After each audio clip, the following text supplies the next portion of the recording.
അച്ഛനും മകനും ഒന്നിച്ച് മദ്യപിക്കുന്ന വീട്. അപ്പോൾ അച്ഛനും മകനും തമ്മിൽ അത്രയ്ക്ക് കൂട്ടാകാം. ആ വീട്ടിലെ മരുമകൾക്ക് എന്തെങ്കിലും പ്രശ്നമുണ്ടോ? അത് നമുക്കറിയില്ല. പ്രശ്നങ്ങളുണ്ടോ എന്നറിയാൻ വേണ്ടിയിട്ട് ജിനിത എഴുതിയിരിക്കുന്ന മെയിലേക്ക് നമുക്ക് കിടക്കാം. മാഡം, എൻ്റെ പേര് ജിനിത. എൻ്റെ വിവാഹം കഴിഞ്ഞിട്ട് 3.5 വർഷമായി. കുട്ടികളില്ല.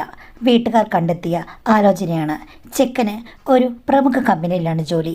അദ്ദേഹത്തിൻ്റെ അച്ഛനും അവിടെ തന്നെയായിരുന്നു ജോലി ചെയ്ത്. റിട്ടയർ ആയി കഴിഞ്ഞപ്പോഴേക്കും മകനെ അവിടെ വിട്ടതാണ്. നല്ല സാലറിയും ചുറ്റുപാടുകളും ഒക്കെയുണ്ട്. ആ വീട്ടിൽ വേറെ 2 സഹോദരിമാരുണ്ട്. അവരുടെ 2 പേരുടെയും കല്യാണം കഴിഞ്ഞതാണ്. അവർ ചുറ്റുവട്ടത്ത് തന്നെയാണ് താമസിക്കുന്നത്. ഞാനും എൻ്റെ അനിയനും അച്ഛൻ്റെയും അമ്മയുടെയും നല്ല ശിക്ഷണത്തിൽ വളർന്ന ആളുകളാണ്. പിന്നെ എൻ്റെ അച്ഛനും അമ്മയും അധികം സംസാരിച്ച് കണ്ടിട്ടില്ല. എനിക്കും എൻ്റെ അനിയനും നന്നായി സംസാരിക്കണമെന്നുണ്ട്. പക്ഷേ ഞങ്ങളുടെ വീട്ടിൽ അങ്ങനെ സംസാരിക്കാറില്ല. ഞങ്ങൾ സ്കൂളിൽ പോകുമ്പോഴും കോളേജിൽ പോകുമ്പോഴും കൂട്ടുകാരുടെ മൊബൈലിൽ സംസാരിക്കുമ്പോഴാണ് ഉറക്കം സംസാരിക്കുക. അല്ലെങ്കിൽ അമ്മ വഴക്ക് പറയും. ഇപ്പോൾ എൻ്റെ വീടിൻ്റെ സിറ്റുവേഷൻ മനസ്സിലായല്ലോ. എൻ്റെ അമ്മ പറയും, ഈ ഫാമിലിയുടെ സെറ്റപ്പ് പണ്ട് തൊട്ടേ ഇങ്ങനെയാണ്. നിനക്ക് നിൻ്റെ ഭർത്താവിൻ്റെ വീട്ടിൽ പോയിട്ട് ഇഷ്ടമുള്ള പോലെ ജീവിക്കാം, അല്ലെങ്കിൽ നിൻ്റെ ഭർത്താവിനെ അനുസരിച്ച് ജീവിക്കാം. അതൊക്കെ നിൻ്റെ ഇഷ്ടമെന്ന് പറയും. ഞാൻ ഒത്തിരി പേടിച്ചാണ് ഈ വിവാഹത്തിന് തയ്യാറായത്. ഭർത്താവിൻ്റെ അച്ഛനും അമ്മായിമ്മയും നാത്തൂന്മാരുമൊക്കെ എന്നോട് നന്നായി സംസാരിച്ചു. പക്ഷേ വീട്ടിലെങ്ങനെയാകുമെന്ന് അറിയില്ലല്ലോ. എല്ലാവരും പുറത്തിറങ്ങുമ്പോൾ അത്യാവശ്യം സംസാരിക്കുമല്ലോ. പക്ഷേ ആ വീട്ടിൽ ചെന്ന ആദ്യ നിമിഷം തന്നെ എനിക്ക് മനസ്സിലായി, ബെല്ലും ബ്രേക്കും ഇല്ലാത്തൊരു ഫാമിലിയാണ്. അച്ഛനും മക്കളും എല്ലാവരും കൂടി ഇരുന്ന് ലോകത്തിലുള്ള എല്ലാ കാര്യങ്ങളും പരദൂഷണമടക്കം അങ്ങോട്ടും ഇങ്ങോട്ടും പറയും. പിന്നെ ഇപ്പോഴും അച്ഛൻ്റെയും അമ്മയുടെയും മടിയിൽ കിടക്കുന്നൊരു സ്വഭാവം എൻ്റെ ഭർത്താവിനുണ്ട്. എപ്പോഴും ആ വീട് ഭയങ്കര ചിരിയും കളിയും നിറഞ്ഞതാണ്. എനിക്ക് ഒത്തിരി സന്തോഷമായി.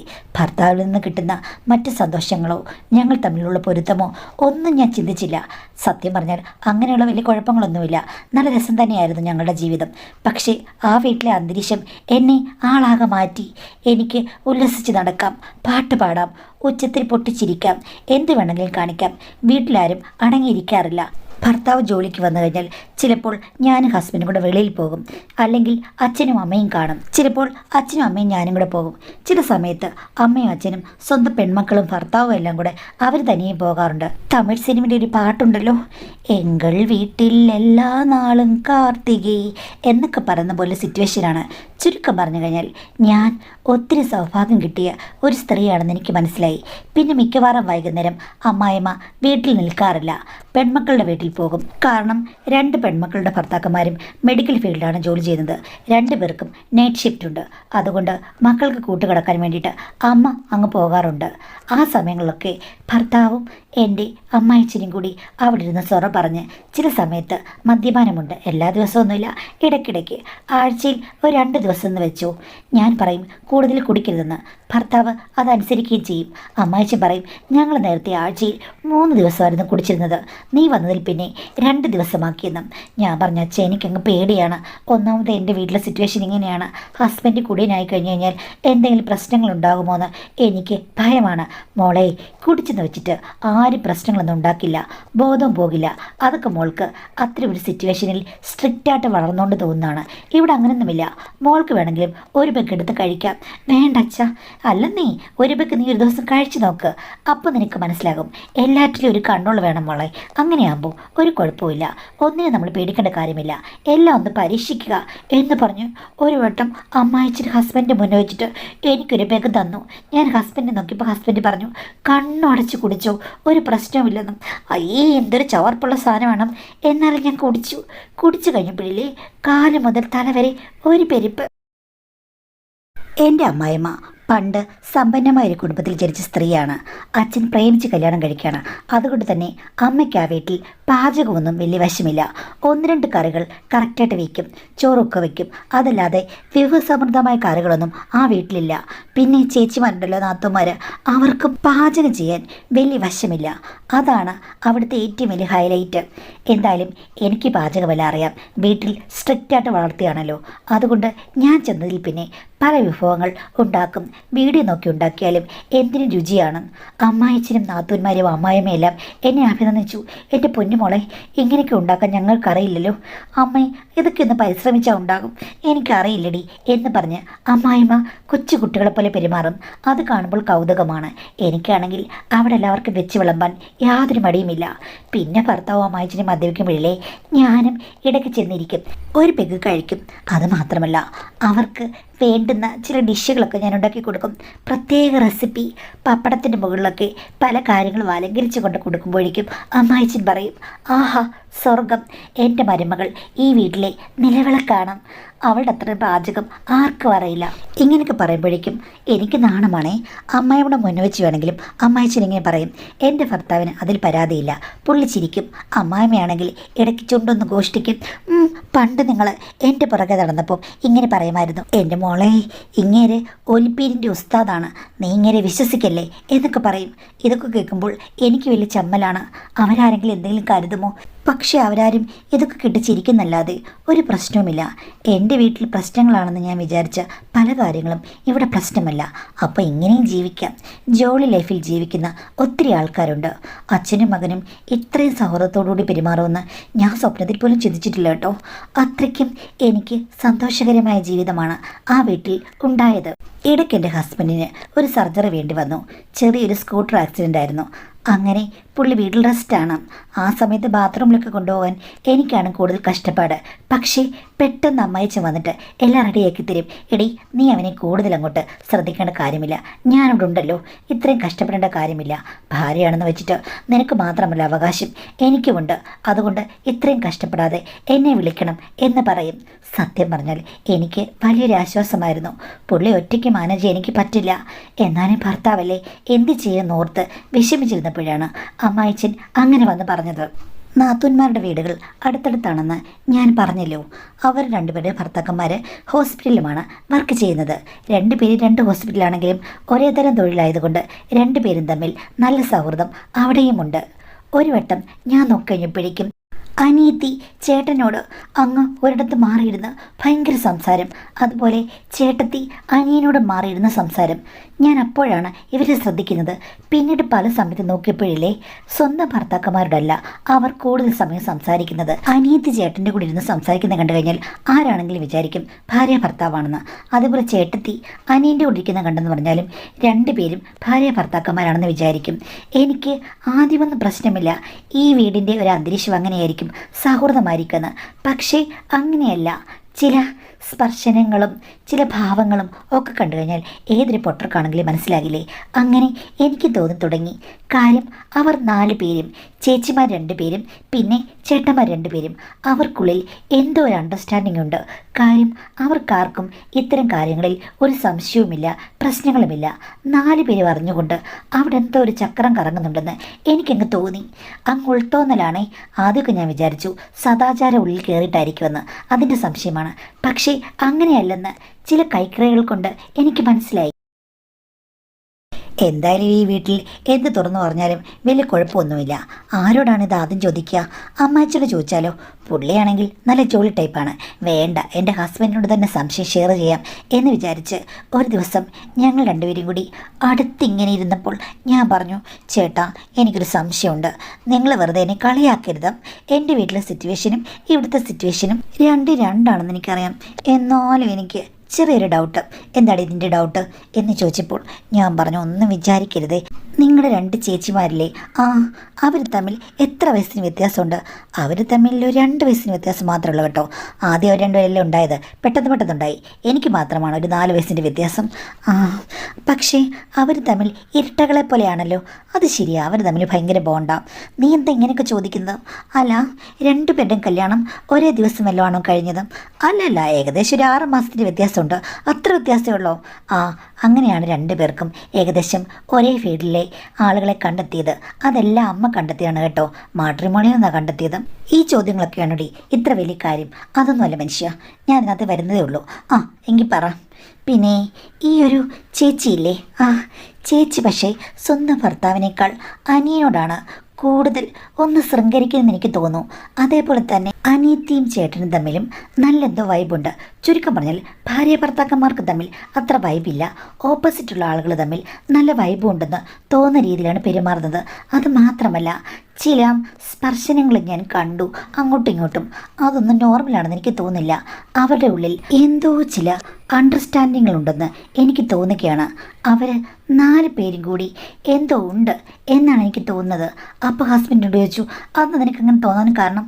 ഞാൻ നന്നായിട്ട് നിരീക്ഷിച്ചല്ലോ, നമുക്കറിയാമല്ലോ ആണുങ്ങളും പെണ്ണുങ്ങളും ഇടപഴകുമ്പോൾ നോർമലാണോ അതിൽ കൂടുതലാണോ എന്ന്. അങ്ങനെ ഞാൻ കണ്ടുപിടിച്ചതാണെന്ന് പറഞ്ഞു. അപ്പോൾ ഹസ്ബൻഡ് ഒന്നും മിണ്ടിയില്ല. ചേട്ടൻ അങ്ങനെ തോന്നിയിട്ടുണ്ടോ എന്ന് ചോദിച്ചു കഴിഞ്ഞപ്പോഴേക്കും എന്നോട് ഹസ്ബൻഡ് പറഞ്ഞു, നിന്നോട് ഞാൻ ഒരു കാര്യം തുറന്നു പറയാം. എന്താ ചേട്ടാ? ശരിക്കും അവർ 4 പേരും ഒരു ഗ്രൂപ്പാണ്. എന്ന് വെച്ചാൽ ഈ വീട്ടിൽ ചേച്ചി അനിയത്തിയും തമ്മിൽ ഭയങ്കര അസാധാരണമായ സൗഹൃദമാണ് പണ്ട് തൊട്ടേ, ഇരട്ടകളെ പോലെ. അതേപോലെ തന്നെ വന്നു കയറിയ ഭർത്താക്കന്മാർക്കും തമ്മിൽ ഭയങ്കര അടുപ്പമാണ്.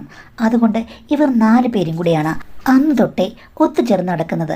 ടൂർ പോയാലും ഈ 4 പേരും കൂടെയാണ് പോകുന്നത്. ഇപ്പം പിന്നെ 2 പേർക്ക് ഓരോ കുട്ടികളായതിൽ പിന്നെയാണ് ടൂറൊക്കെ ഇത്തിരി കുറഞ്ഞതും ഇവിടെ അടുത്ത് പോകുന്നതും. അല്ലെങ്കിൽ 4 പേരും കൂടെ എല്ലായിടത്തേക്കും പോകും. നീ പറഞ്ഞതുപോലെ എനിക്കും ആദ്യം സംശയം തോന്നിയിരുന്നു. ഞാനും സൂക്ഷ്മമായി നിരീക്ഷിച്ചു. അപ്പോഴാണ് എനിക്കൊരു കാര്യം മനസ്സിലായത്. അവർക്ക് 4 പേർക്കുമിടയിൽ യാതൊരുവിധ മറകളുമില്ല. അങ്ങോട്ടും ഇങ്ങോട്ടും എല്ലാം പാർട്ട്നേഴ്സും ഒരു രീതിയിലും അവർക്ക് നിയന്ത്രണങ്ങളില്ലാതെയാണ്. അതായത് ആരാരുടെ ഭർത്താവാണ്, ആരാരുടെ ഭാര്യയാണെന്ന് ആർക്കും അറിയില്ല. എന്ത് വേണമെങ്കിലും ആകാം, എങ്ങനെ വേണമെങ്കിലും ആകാമെന്നാണ് അവർ പോകുന്നത്. അത് ഞാൻ ഒരു ദിവസം കാണുകയും ചെയ്തു. അപ്രതീക്ഷിതമായിട്ട് ഞാൻ അവരുടെ വീട്ടിൽ ചെന്ന് കഴിഞ്ഞപ്പോഴേക്കും ഇവരെല്ലാവരും കൂടി ഒന്നിച്ചിരുന്ന് സംസാരിക്കുന്നത് ഞാൻ കേട്ടു. രാത്രിയായി കഴിഞ്ഞാൽ 4 പേരും കൂടി ഏതെങ്കിലും ഒരു വീട്ടിൽ ഒരു മുറിയിൽ ഉറങ്ങുന്ന പതിവും ചില സമയത്ത് ഉണ്ടത്രേ. എന്ന് വെച്ച് കഴിഞ്ഞാൽ 4 കൂട്ടി മുറുക്കി 4 കുമ്മി അടിക്കും എന്ന് പറഞ്ഞ് ഹസ്ബൻഡ് എൻ്റെ കയ്യിലിങ്ങനെ അടിച്ചു. അയ്യോ ചേട്ടാ, അപ്പം ഞാൻ വിചാരിച്ചത് ശരിയാണല്ലേ? നീ വിചാരിച്ചത് ശരിയാണ്. എടീ, നീ ഭയങ്കര സ്ട്രിക്റ്റ് ആയിട്ടുള്ള വീട്ടിലാണ് വന്നെന്ന് പറഞ്ഞിട്ട് നീ ഇപ്പോൾ മണത്ത് കണ്ടുപിടിക്കുമല്ലോ. ഇപ്പോൾ മനുഷ്യനെ കളയേക്കാതെ നിങ്ങൾക്കിതൊക്കെ കണ്ടു കഴിഞ്ഞപ്പോൾ ഒന്നും തോന്നിയില്ലേ? എനിക്കെന്ത് തോന്നാനാണ്? അവർക്ക് അവരുടെ സ്വാതന്ത്ര്യം, അവരെന്തെങ്കിലും കാണിക്കുന്നു, അവർക്ക് 4 പേർക്കും കുഴപ്പമില്ല. പിന്നെ പുറത്ത് നിൽക്കുന്ന എനിക്കെന്താ കുഴപ്പം? അപ്പോൾ അത്രയേ ഉള്ളൂ. എടീ, ഒരാളോ 2 പേരോ ഒരു കൂട്ടം ആൾക്കാരോ ഒരു കാര്യം ചെയ്യുന്നു, അതിൽ നമുക്കെന്ത് കാര്യം? നമ്മളെ ബാധിക്കുന്ന കാര്യമില്ലെങ്കിൽ നമ്മൾ ശ്രദ്ധിക്കേണ്ട കാര്യമില്ല. നിങ്ങളെ ഇങ്ങനെ ആരാ വളർത്തിയത്? അത് അച്ഛനും അമ്മയാണ്. അവർ നമ്മുടെ ഒരു കാര്യത്തിൽ ഇടപെടില്ല. പക്ഷെ നമ്മൾ പ്രശ്നം ഉണ്ടാക്കിയാൽ നമ്മൾ തന്നെ അത് സോൾവ് ചെയ്യണമെന്ന് അച്ഛനും അമ്മയും പറയും. ഉദാഹരണത്തിന് നമ്മൾ തമ്മിൽ പ്രശ്നം ഉണ്ടെങ്കിൽ അവരിടപെടില്ല, നമ്മൾ തന്നെ സോൾവ് ചെയ്യണം, നല്ലതാണെങ്കിലും ചീത്തയാണെങ്കിലും. എന്നാലും നിങ്ങളുടെ വീട് വിചിത്രമാണ്. ഇത്തരം കാര്യങ്ങളൊന്നും കടുംപിടുത്തം പിടിച്ചിട്ട് വലിയ കാര്യമൊന്നുമില്ല. ഇപ്പം നീ കല്യാണം കഴിച്ചതാണ് എങ്കിലും നിനക്കൊരാളോട് ഭയങ്കര താല്പര്യം തോന്നുകയാണ്. നീ അടങ്ങിയിരിക്കുമോ? ഒരിക്കലുമില്ല. നീ ട്രൈ ചെയ്യും. പോ മനുഷ്യ, എൻ്റെ മനസ്സിൽ അങ്ങനെയൊന്നുമില്ല. അതൊക്കെ വെറുതെ പറയുന്നതാണ്. കാര്യം ഈ സദാചാരമൊക്കെ പറഞ്ഞെങ്കിലേ നമുക്ക് ജീവിക്കാൻ പറ്റുള്ളൂ. അല്ലെങ്കിൽ ഭാര്യ ഭർത്താവും കൂടി ഇത് പറഞ്ഞു കഴിഞ്ഞാൽ പിണങ്ങും. ഇപ്പോൾ ഞാൻ പറയുകയാണ്, എനിക്ക് വേറൊരു പെണ്ണിന് ഇഷ്ടമാണ്, ഞാൻ അങ്ങോട്ടൊന്ന് പോയിട്ട് വരട്ടെ എന്ന് ചോദിച്ചു കഴിഞ്ഞാൽ ഭാര്യ നെഞ്ചത്തടിച്ചു, ഭർത്താവ് കരഞ്ഞു, ആകെ കുളമാകും. എങ്കിൽ പോയിട്ട് വാ, നിങ്ങളുടെ ഭാര്യ ഞാനാണ്, എന്തായാലും ആ പോകുന്ന ആൾ ഭാര്യയല്ലല്ലോ, നിങ്ങൾ തിരിച്ചിങ്ങ് വരണേ എന്ന് പ്രോത്സാഹിപ്പിക്കുന്ന ഭാര്യയോ അല്ലെങ്കിൽ ഭാര്യ പോയിട്ട് വരുമ്പോഴേക്കും ഭർത്താവ് ഓക്കെ എങ്ങനെയുണ്ട് എന്ന് ചോദിക്കുന്നൊരു ഭർത്താവോ ഇവിടെ ഇല്ല. പക്ഷേ വിദേശ രാജ്യങ്ങളൊന്നും ഇങ്ങനെയല്ല. അവർ വളരെ ഫ്രീ ആണ്. അതൊക്കെ നിങ്ങളുടെ തെറ്റിദ്ധാരണയാണ്. അവിടെയും കുടുംബത്തിൽ എല്ലാവർക്കും അങ്ങോട്ടും ഇങ്ങോട്ടും വിശ്വസ്തതയൊക്കെ ഉണ്ട്. അല്ലാതെ ചുമ്മാ അങ്ങ് നടക്കുകയല്ല. അങ്ങനെയുള്ള കുറച്ച് ആൾക്കാർ കാണുമായിരിക്കും. അത് അവിടുത്തെ കൾച്ചറായിട്ട് നിങ്ങൾ പറയരുത് എന്ന് പറഞ്ഞ് ഞാൻ തർക്കിച്ചു. എന്നാലും അങ്ങനെയുള്ള ആൾക്കാരുമുണ്ട്, എന്തും അക്സെപ്റ്റ് ചെയ്യാനും എന്തും അഡ്ജസ്റ്റ് ചെയ്യാനും പറ്റുന്നവർ.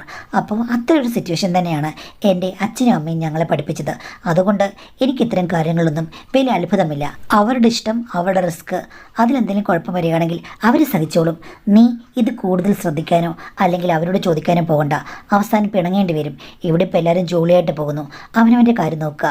നിനക്ക് എന്നോട് എന്തെങ്കിലും കുഴപ്പമുണ്ടെങ്കിൽ നീ എൻ്റെ മുഖത്ത് നോക്കി പറയുക. അപ്പോൾ നിങ്ങൾ എന്ത് ചെയ്യും? എനിക്ക് കുഴപ്പമുണ്ടെന്ന് പറഞ്ഞു കഴിഞ്ഞാൽ കുഴപ്പമുണ്ടെങ്കിൽ നീ കുഴപ്പം തീർക്കാൻ വേണ്ടിയിട്ട് നിൻ്റെ കാര്യങ്ങൾ നോക്കുക. അതിനെന്താ? നിനക്കിഷ്ടമില്ലെങ്കിൽ എന്നോട് പറയുക, നമുക്ക് വിവാഹമോചനം ചെയ്യാം. ഇനിയിപ്പോൾ നിനക്ക് എന്തെങ്കിലും ഇഷ്ടം തോന്നിക്കഴിഞ്ഞാൽ എന്നോട് പറഞ്ഞു കഴിഞ്ഞാൽ എനിക്ക് പ്രശ്നമില്ല. പറഞ്ഞിട്ട് പോയി കഴിഞ്ഞാൽ പ്രശ്നമേ ഇല്ല. അപ്പോൾ നിങ്ങൾക്ക് എന്തെങ്കിലും ഇഷ്ടം തോന്നിക്കഴിഞ്ഞാൽ നിങ്ങൾ എന്നോട് പറയുമോ? പിന്നെ തീർച്ചയായിട്ടും പറയും. പറഞ്ഞിട്ട് ഞാൻ പോയി തിരിച്ചു വരും എൻ്റെ പൊന്നുമോളെ. നീ ഇതൊന്നും ഓർത്ത് വിഷമിക്കേണ്ട കാര്യമില്ല. ഇത്രയും നാളും നിൻ്റെ വീട്ടിൽ നീ കടിച്ചു പിടിച്ച് നിന്നു. ഇതിപ്പോൾ സാന്ദ്രത്തിൻ്റെ ലോകമാണ്. സാന്ദ്രത്തിന് വേണ്ടിയിട്ട് ദൂരെ എങ്ങും പോകേണ്ട കാര്യമില്ല, ഇവിടെ അങ്ങ് അനുഭവിച്ചോ എന്ന് പറഞ്ഞു. എന്നാലും എൻ്റെ മനുഷ്യ, ഇതൊക്കെ എന്താ? ഈ വീടെന്താ തല കുത്തനെ നിൽക്കുന്ന വീടാണോ? തൽക്കാലം നമ്മൾ തമ്മിൽ പ്രശ്നമൊന്നുമില്ലല്ലോ, അതുകൊണ്ട് തല പൊണ്ണാക്കണ്ട. വാ, നമുക്ക് നമ്മുടെ കാര്യത്തിലേക്ക് കിടക്കാമെന്ന് ഭർത്താവ് പറഞ്ഞു. എന്നാലും എനിക്ക് ആ കൂടി അങ്ങ് ഞെട്ടലായിരുന്നു. ഇങ്ങനെയുള്ള കാര്യങ്ങളൊന്നും എനിക്ക് കേട്ട് ശീലമില്ലല്ലോ. പിന്നെ ഒരു ദിവസം ഞാൻ അമ്മായിച്ചന് ഒരു ബെഗ് ഒഴിച്ചു കൊടുക്കുകയാണ്. കപ്പലണ്ടി റോസ്റ്റ് ചെയ്ത് ഞാൻ തന്നെ ഒരു റെസിപ്പി ഉണ്ടാക്കിയിരുന്നു. അമ്മായിച്ചൻ അത് കഴിച്ചിട്ട് പറയുകയാണ്, മോളെ കൊള്ളാം, സൂപ്പറായിട്ടുണ്ട് കേട്ടോ, ഇതെങ്ങനെയാണ് ഉണ്ടാക്കിയത്? അപ്പോൾ എൻ്റെ ഹസ്ബൻഡ് ചിരിച്ചോട് പറയുകയാണ്, പാചകം മാത്രമല്ല ചാ, സ്പൈ വർക്കിലും ഇവൾ മിടുക്കിയാണ്. ഞാൻ കണ്ണോട് കാണിച്ചു മനുഷ്യ ഒന്നും പറയരുതെന്ന്. പക്ഷേ അച്ഛൻ്റെ കൈക്ക് പിടിച്ചിട്ട് ഈ കാര്യങ്ങളൊക്കെ അങ്ങ് തുറന്നു പറയുകയാണ് എൻ്റെ ഭർത്താവ്. ഞാൻ പ്രതിമ പോലെ നിന്നു. അപ്പോൾ അച്ഛൻ പൊട്ടിച്ചിരിച്ചുകൊണ്ട് എൻ്റെ നേർക്ക് നോക്കി. എടി മോളെ, നിനക്കറിയാമോ, ഇവളുമാർ രണ്ടുപേരും കൂടെ കോളേജിൽ പഠിച്ചുകൊണ്ടിരുന്നപ്പോഴേക്കും 2 വയസ്സിൻ്റെ വ്യത്യാസമല്ലേ ഉള്ളൂ. ഒരുത്തനെ കയറി 2 പേരും കൂടി പ്രേമിച്ചു. അവൻ്റെ പേരും പറഞ്ഞിട്ട് ഇവിടെ കിടന്ന് അങ്ങോട്ടും ഇങ്ങോട്ടും ബഹളം ഉണ്ടാക്കുമായിരുന്നു. ഒരു ദിവസം ഞാൻ ചോദിച്ചെന്താണെന്ന്. അപ്പം പറഞ്ഞു കഴിഞ്ഞപ്പോഴേക്കും ഞാൻ പറഞ്ഞു, നിങ്ങൾ 2 പേരും കൂടെ പ്രേമിക്കുക, അവൻ ആരെയും തിരിച്ച് പ്രേമിക്കുന്നതെന്ന് അറിയില്ലല്ലോ എന്ന് പറഞ്ഞപ്പോൾ സമാധാനമായി. എന്തായാലും ഇവളുമാർ തർക്കിച്ചത് ഫലം. ആ ചെക്കൻ വേറെ ഏതോ സുന്ദരി പെണ്ണുങ്ങളെ കൊണ്ട് അവൻ്റെ പാട്ടിന് പോയി. ഇവളുമാർ 2 പേരും കൂടെ മേളോട്ട് നോക്കിയിരുന്നു. ഇതാണ് നടന്നത്. ഇതൊക്കെ പറഞ്ഞ് ഞാൻ കളിയാക്കുമായിരുന്നു. കാലക്രമേണ 2 പേർക്ക് മനസ്സിലായി വിചാരിക്കുന്ന കാര്യങ്ങളൊന്നും നടക്കില്ലെന്ന്. എങ്കിലും അവർ തമ്മിലുള്ള ഐക്യമില്ലേ, അതിങ്ങനെ അവിടെ ഉണ്ടായിരുന്നു. പിന്നെ ഇവളുമാർക്ക് 2 പേർക്കും കൂടി ഒത്തിരി ചുറ്റിക്കളിയുണ്ടെന്ന് നിൻ്റെ അമ്മായിമതിനെ എന്നോട് പറഞ്ഞിട്ടുണ്ട്. പക്ഷേ പ്രശ്നങ്ങളുമായിട്ട് ഇങ്ങോട്ട് വന്നിട്ടില്ല, സോൾവ് ചെയ്യില്ലെന്ന് ഞങ്ങൾ പറഞ്ഞിട്ടുണ്ട്. അതുകൊണ്ട് എങ്ങനെയൊക്കെയോ പഠിച്ചു, പിന്നെ കല്യാണമൊക്കെ കഴിപ്പിച്ചു. ഇനി അവരായി അവരുടെ പാടായി. പിന്നെ വന്ന ചെക്കന്മാരല്ലേ, അവർ 2 പേരും കണക്കാ, ഇവളുമാരുടെ തനി സ്വഭാവം. അപ്പോൾ അഡ്ജസ്റ്റ് ചെയ്ത് 4 പേരും തമ്മിൽ തിരുവാതിര കളിക്കുകയോ കുമ്മയടിക്കുകയോ മാർച്ച് നടത്തുകയോ എന്തെങ്കിലും ചെയ്യട്ടെ മോളെ, നമുക്കെന്താ? നീ ഇക്കാര്യത്തിൽ അധികം ഇൻട്രസ്റ്റ് കാണിക്കരുത്. കാര്യം ഇവളുമാരുടെ രഹസ്യങ്ങളൊക്കെ അറിഞ്ഞിട്ട് നീ കൗതുകത്തോടുകൂടി നോക്കിക്കഴിഞ്ഞാലേ നിന്നോട് ദേഷ്യം വരും. 2 പേരും ഇങ്ങനെ ചിരിച്ച് സംസാരിക്കുന്നെങ്കിലും വില്ലത്തികളാണ്. നിന്നോട് ദേഷ്യമായി കഴിഞ്ഞാൽ പിന്നെ ഇവിടെ കുളമാക്കും, ഞാൻ പറഞ്ഞേക്കാം. അതുകൊണ്ട് അഡ്ജസ്റ്റ് ചെയ്ത് നിന്നാൽ മതി, ഞങ്ങളെപ്പോലെ അല്ല അവർ എന്ന് പറഞ്ഞു. ഞാൻ പറഞ്ഞു, അച്ഛാ ക്യൂരിയോസിറ്റി കൊണ്ട് ഞാൻ ചോദിച്ചാണ്, അല്ലാതെ അവരോട് ഞാനൊന്നും ചോദിക്കാൻ പോയില്ല. അപ്പോൾ എൻ്റെ ഹസ്ബൻഡ് ചിരിച്ചോട് പറയാണ്, ചോദിക്കാൻ നീ പോകാതിരിക്കുന്നത് നല്ലത്. കാര്യം ചോദിച്ചു കഴിഞ്ഞു കഴിഞ്ഞാൽ അവരുടെ 4 പേരുടെ ഇടയിലേക്ക് 5ാമത് നീ ചെല്ലാൻ പറയുമെന്ന് എന്നോട് പറഞ്ഞു. അത് കേട്ട് ഞാൻ ചമ്മിപ്പോയി. അപ്പം അച്ഛൻ ചിരിച്ചോട് പറയണം, അത് കറക്റ്റാണെടി, ഇവനാണെങ്കിൽ അങ്ങനെയുള്ള കാര്യങ്ങൾക്കൊന്നും നിൽക്കില്ല. ഇവന് കുറച്ച് സ്വയം റെസ്ട്രിക്ഷൻസ് ഉണ്ട്. പക്ഷെ അവളുമാർക്ക് അങ്ങനെയല്ല. നീ ചെന്ന് ചോദിച്ചു കഴിഞ്ഞാലില്ലേ നിന്നെ കൂടി അവളുമാർ പിടിച്ച് വലിച്ച് അങ്ങോട്ടേക്കിടും. അപ്പോൾ നിനക്ക് ഇവനുൾപ്പെടെ 3 ഭർത്താക്കന്മാരാകും എന്ന് പറഞ്ഞ് അച്ഛൻ പൊട്ടിച്ചിരിച്ചു. ഞാൻ ആകെ ചമ്മി നിന്നു. എന്താ മനുഷ്യ നിങ്ങൾ, ഞാൻ വെറുതെ ചോദിച്ചപ്പോഴേക്കും നിങ്ങളിപ്പോൾ എന്നെ ഇങ്ങനെ ആക്കിയല്ലോ എന്ന് പറഞ്ഞു. അപ്പോൾ ഭർത്താവ് എന്നോട് പറഞ്ഞു, നിൻ്റെ പേരാണ് ചേർത്ത് എന്നെ കളിയാക്കി വിളിച്ചു മാഡം. എനിക്ക് ഭയങ്കര വിഷമമായി. ഭർത്താവ് ഇരുന്നുള്ളിട്ട് ഞാനിങ്ങി പോന്നു. അപ്പോഴേക്കും അമ്മ തിരിച്ചു വന്നു. എന്താ അമ്മയെ, ചേച്ചിമാരുടെ വീട്ടിൽ കിടക്കുന്നില്ലേ? ഇല്ലടി, അമ്മ ഇരുന്ന് അവിടെ ഉണ്ട്, ഞാൻ വെറുതെ അങ്ങോട്ട് പോയതാണ്. നാളെ പോകാം, ഒരുത്തിടെ ഭർത്താവിന് നാളെ നൈറ്റ് ഡ്യൂട്ടി തുടങ്ങുകയാണെന്ന് പറഞ്ഞു. ആ ഓക്കെ അമ്മയെന്ന് പറഞ്ഞു. പിറ്റേ ദിവസം അമ്മ 7 മണിയായപ്പോഴേക്കും പോയി. അച്ഛൻ എവിടേക്കോ ചുറ്റിക്കറങ്ങിയിട്ട് 7:30 ആയപ്പോഴാണ് വന്നത്. ഹസ്ബൻഡിനെ വിളിച്ചപ്പോൾ 10 മണി കഴിഞ്ഞേ വരുള്ളൂ എന്ന് പറഞ്ഞു. അച്ഛന് വൈകിട്ട് എന്താ വേണ്ടത്? അമ്മ എന്തോ ഉണ്ടാക്കി വെച്ചിട്ടുണ്ട്. അതോ കഞ്ഞി വേണോ? എടി കഞ്ഞി പയർ ഉണ്ടാക്കാമെന്ന് ചോദിച്ചപ്പോൾ ഞാൻ പറഞ്ഞു ഉണ്ടാക്കാമെന്ന്. അങ്ങനെ ഞാൻ അടുക്കളയിലേക്ക് പോയി. അച്ഛൻ വന്ന് അവിടെ ഇരുന്നു. എന്തെങ്കിലും സഹായം വേണമെന്ന് ചോദിച്ചു. ഞാൻ പറഞ്ഞു ഒന്നും വേണ്ട. നീ കഴിഞ്ഞ ദിവസം പറഞ്ഞ സംശയങ്ങളൊന്നും ഒരിക്കലും ഈ വീട് വിട്ട് പുറത്തു പോയി ആരോടും പറയരുത്. കാര്യം വീട്ടിലെ രഹസ്യം പുറത്തറിഞ്ഞു കഴിഞ്ഞാൽ നമ്മുടെ റെപ്യൂട്ടേഷൻ പോകും. നമ്മൾ ഭയങ്കര സ്വാതന്ത്ര്യമുള്ളവരായി ജീവിച്ചെന്ന് പറഞ്ഞാലും പുറത്ത് ആൾക്കാർ അറിഞ്ഞു കഴിഞ്ഞാൽ അത് പ്രശ്നമാണ് മോളെന്ന് പറഞ്ഞു. ഞാൻ പറഞ്ഞ അച്ഛാ, എനിക്ക് അത്യാവശ്യം വിവേകമുള്ള കൂട്ടത്തിലാണ്. എന്ത് പറയണം എന്ത് പറയണ്ടെന്ന് എനിക്കറിയാം. അതുകൊണ്ട് ഞാൻ ഉള്ളിൽ വെക്കുകയുള്ളൂ. അല്ല, നീ വളർന്നു വന്ന സാഹചര്യം കൊണ്ട് പറഞ്ഞതാണ്, അതെനിക്കറിയാം. പിന്നെ ഡൗട്ട് കണ്ടപ്പോൾ, അല്ലെങ്കിൽ അത് കണ്ടപ്പോൾ എനിക്കൊരു അമ്പരപ്പ് തോന്നി, അതുകൊണ്ട് ചോദിച്ചതാണെന്നും. നീ മിടുക്കിയാണെന്ന് എനിക്ക് മനസ്സിലായി മോളെ. പിന്നെ നിന്നെ കാണുമ്പോഴില്ലേ എൻ്റെ കൂടെ പണ്ട് പഠിച്ചൊരു പെൺകുട്ടിയുണ്ട്, എൻ്റെ കൂടെ മണ്ണപ്പൊക്കെ ചുട്ട് കളിച്ചൊരു പെൺകുട്ടി. അവളുടെ മുഖം പോലെ തോന്നുന്നു. ആ, അച്ഛൻ നമ്പരിടാൻ തുടങ്ങി. അതിൻ്റെ അടുത്ത് വേണ്ട കേട്ടോ. അച്ഛൻ്റെ മണ്ണപ്പം ചുട്ട് കളിച്ച പെൺകുട്ടി ഞാനാണെന്ന് എങ്ങനെ? എത്രയോ വർഷം മുമ്പുള്ള ആ കിളവിയാണോ ഞാനും? എടി, അവൾ കിളവിയായപ്പോഴല്ല ഞാൻ മണ്ണപ്പം ചുട്ട് കളിച്ചത്. ഞങ്ങളും 6ലും 7ലും 2ലും 3ലും ഒക്കെ പഠിച്ചപ്പോഴാണ്. നീ എന്താ പറഞ്ഞത്? അന്ന് അവളൊരു ഹൂറിയായിരുന്നു. ഹൂറി? എന്ത്? ആ, നീ വിചാരിച്ച സാധനമല്ല, ഹൂറി. അവൾ സുന്ദരിയായിരുന്നു. എന്നിട്ട് അച്ഛനെന്താ ആ ഹൂറി കെട്ടാഞ്ഞ്? അതൊക്കെ 10ാം ക്ലാസ് വരെയൊക്കെ ഉണ്ടായിരുന്നുള്ളൂ. അവർ വീടെങ്ങോ മാറിപ്പോയി. ആഹാ, കഷ്ടം. എന്തായാലും അച്ഛന് നല്ലൊരു ഹൂറി കിട്ടിയല്ലോ. ആ, കിട്ടിയെന്ന് പറയാം. എന്തായാലും എൻ്റെ പഴയ കൂട്ടുകാരൻ്റെ അത്രയും വരില്ല.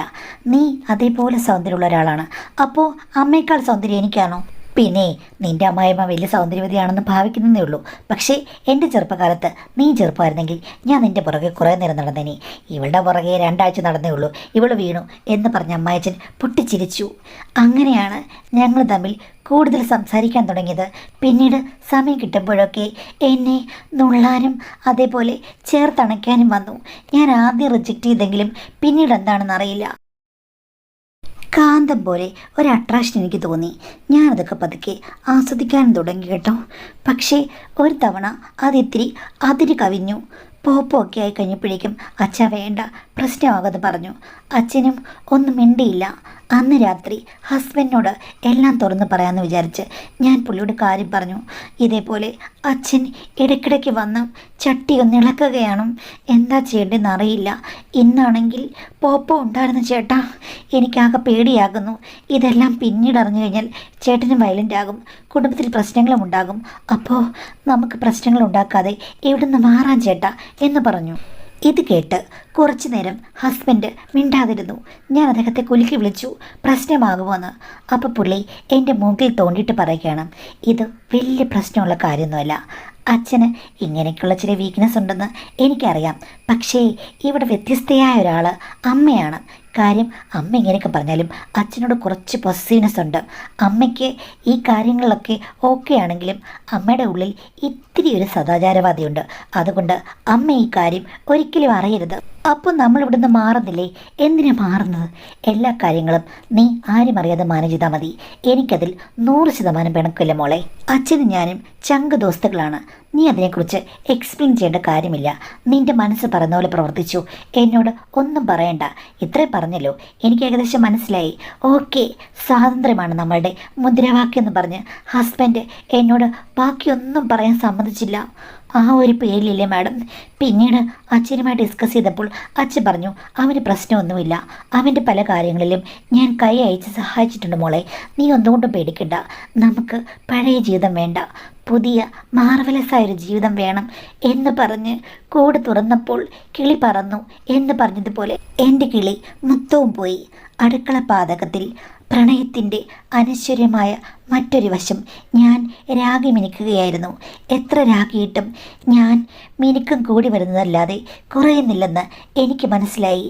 അപ്പുറവും ഇപ്പുറവും കിട്ടുന്ന ഒരു സംരക്ഷണം അത് പെണ്ണിന് എപ്പോഴും ഒത്തിരി ഊർജം നൽകും. ചേച്ചിമാരെ കുറ്റം പറയാൻ പറ്റില്ല.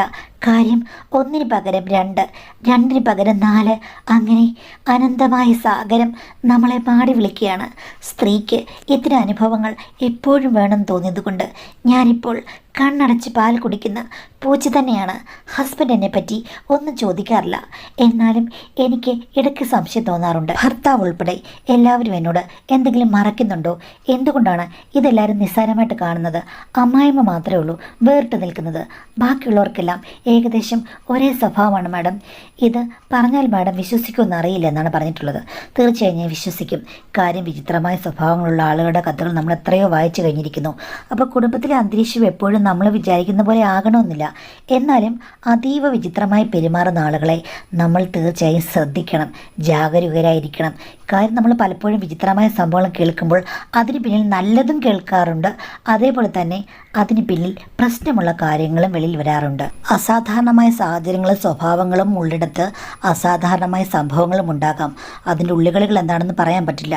പലതരം മാനസികാവസ്ഥയുള്ള ആൾക്കാരാണ് ഈ ലോകത്തുള്ളത്. നമുക്ക് ഒന്നും പറയാൻ പറ്റാത്തത് കൊണ്ട് ഇതൊന്നും അത്ര ഈസി ആയിട്ടും രസകരമായിട്ട് എടുക്കാൻ പറ്റുന്ന കാര്യമാണെന്ന് എനിക്ക് തോന്നുന്നില്ല. എപ്പോഴും ശ്രദ്ധയോടുകൂടി ജീവിക്കണമെന്നേ പറയാൻ പറ്റുകയുള്ളൂ.